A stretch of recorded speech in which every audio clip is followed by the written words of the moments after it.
Hello everyone, welcome to my channel.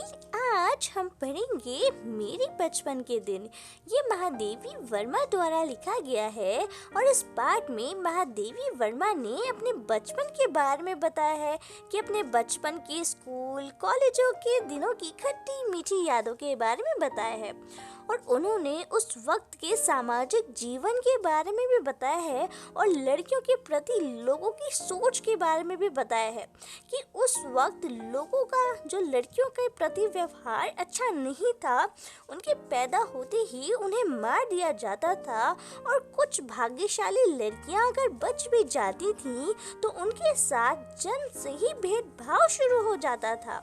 लेकिन लेखिका खुशकिस्मत थी कि उनके घर में इस तरह का माहौल नहीं था। कहानी की शुरुआत करते हुए लेखिका कहती हैं कि उनके परिवार में 200 साल बाद किसी लड़की ने जन्म लिया और उस लड़की को पाने के लिए दादाजी ने माँ दुर्गा की पूजा अर्चना की।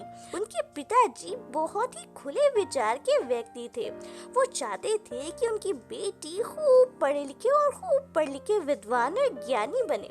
उनके पिता अंग्रेजी जानते थे और घर में उर्दू और फारसी सभी लोग जानते थे। उनकी माँ जबलपुर की थी जो हिंदी और संस्कृत जानती थी, इसीलिए हिंदी और संस्कृत पढ़ना उन्होंने अपनी माँ से सीखा। लेखिका कहती हैं कि उनकी माँ ने उन्हें पंचतंत्र की कहानी पढ़ने की प्रेरणा दी क्योंकि पंचतंत्र की कहानी बहुत ही अच्छी शिक्षा देती है। लेखिका की उर्दू और फारसी में बिल्कुल भी रुचि नहीं थी, इसीलिए उन्होंने उर्दू फारसी पढ़ने से मना कर दिया। उनकी माँ बहुत ही धार्मिक स्वभाव की महिला थी। वो मीरा के पदों को बहुत ही सुंदर तरीके से गाती थी और गीता का पाठ भी करती थी। लेखिका ने अपनी माँ से बहुत कुछ सीखा। अब लेखिका को स्कूल भेजने का समय आ गया था। उनको मिशनरी स्कूल भेजा गया। वहाँ का माहौल बिल्कुल ही अलग था, इसीलिए वहाँ उनका मन बिल्कुल नहीं लगा और उन्होंने स्कूल जाना बंद कर दिया। फिर उनके पिता ने उन्हें क्रॉसवेट्स गर्ल्स कॉलेज में भेजा, जहाँ उन्हें सीधे 5वीं क्लास में एडमिशन मिला। यहाँ का माहौल लेखिका के घर जैसा ही था। वहाँ पर एक मेस थी जहाँ बिना लहसुन प्याज का खाना मिलता था। यहाँ लेखिका का मन पढ़ाई में लगने लगा। वो हॉस्टल में रहती थी जहाँ एक कमरे में 4 लड़कियाँ एक साथ रहती थी।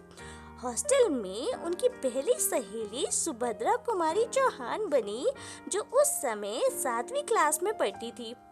हॉस्टल में सब सुभद्रा कुमारी चौहान को कवित्री के नाम से जानते थे। यहाँ लेखिका भी अब कविताएं लिखने लगी थी, लेकिन वो किसी को इस बारे में नहीं बताती थी कि वो कविताएं लिखती हैं। लेकिन एक दिन सुभद्रा कुमारी चौहान जी को इस बारे में पता चल गया और तब उन्होंने हॉस्टल के सभी लोगों को इस बारे में बता दिया। इसके बाद दोनों की गहरी दोस्ती हो गई। अब दोनों मिल बैठकर कविताओं की तुकबंदी करती थी। उन दिनों हिंदी का बहुत प्रचार प्रसार हुआ करता था। लेखिका अपनी कविताएं छपवाने के लिए श्री दर्पण पत्रिका में भेजने लगी। जब भी उस पत्रिका में उनकी कविताएं छपती थी तो वो बहुत खुश हो जाती थी। उसी वक्त गांधी जी ने भी असहयोग आंदोलन शुरू किया था और आनंद भवन इस असहयोग आंदोलन का केंद्र था, जहाँ पर खूब हिंदी भाषा का प्रचार प्रसार होता था।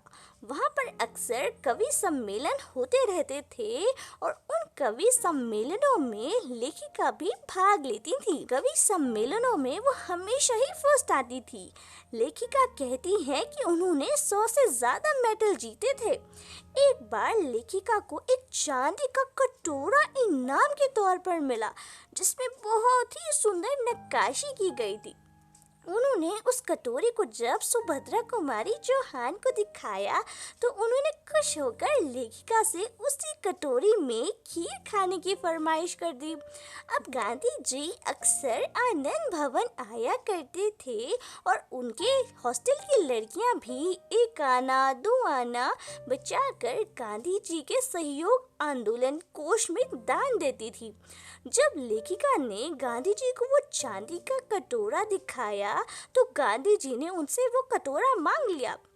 वापस घर आकर जब उन्होंने ये बात सुभद्रा कुमारी चौहान को बताई तो सुभद्रा कुमारी चौहान ने कहा कि खीर तो तुम्हें मुझे खिलानी ही पड़ेगी, चाहे तुम पीतल की कटोरे में खिलाओ या फूल की। इसके कुछ समय बाद सुभद्रा कुमारी चौहान उनके हॉस्टल से चली गईं। इसके बाद कोल्हापुर की ज़ैबुनिसा उनके साथ उनके कमरे में रहने आई, जो उनके कामों में बहुत मदद करती थी, जिस वजह से उन्हें अपनी कविताएं लिखने का खूब समय मिल जाता था।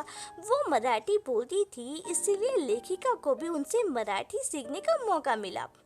हॉस्टल में अलग अलग भाषाएं बोलने वाली अलग अलग प्रदेशों से आई सभी छात्राएं एक साथ रहती थी। सबके बीच में बहुत ज़्यादा प्यार, बहुत ज़्यादा अपनापन और बहुत दोस्ती थी। कहीं भी कोई दुश्मनी या रंजिश नहीं थी। इसके बाद लेखिका आगे की पढ़ाई करने के लिए यूनिवर्सिटी चली गई। लेखिका कहती हैं कि मेरे बचपन के संस्कार ताउम्र मेरे साथ रहे। इसके बाद लेखिका अपनी पड़ोसी जवारा के नवाब साहब के बारे में बताती हैं कि जिनकी नवाबी अंग्रेजों ने छीन ली थी और वो उनके पड़ोस में आकर रहने लगे। नवाब साहब की बीवी को लेखिका ताई कहती थी और उनके बच्चे लेखिका की माँ को चाची जान कहते थे। दोनों परिवारों के बीच बहुत ही अच्छा खासा मेलजोल था।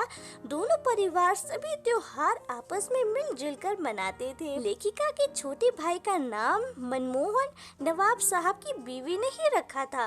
अंत में लेखिका कहती हैं कि उस समय लोगों के बीच बहुत अपनापन, बहुत ज़्यादा प्यार था। समाज में लोगों के बीच में मित्रता थी, दोस्ती थी, एकता थी और सब मिलजुल कर रहते थे और एक दूसरे के त्योहार मनाते थे। अब तो ऐसा लगता है जैसे ये सब एक सपना था। लेखिका कहती हैं कि काश अगर आज भी वही माहौल होता तो आज भारत की कहानी कुछ और होती। सो आई होप आपको ये कहानी अच्छी लगी हो। अगर आपको एक्सप्लेनेशन अच्छी लगी हो तो प्लीज़ मेरे चैनल को सब्सक्राइब करें ऐसे ही ढेर सारी क्लास 9 की वीडियोस के लिए।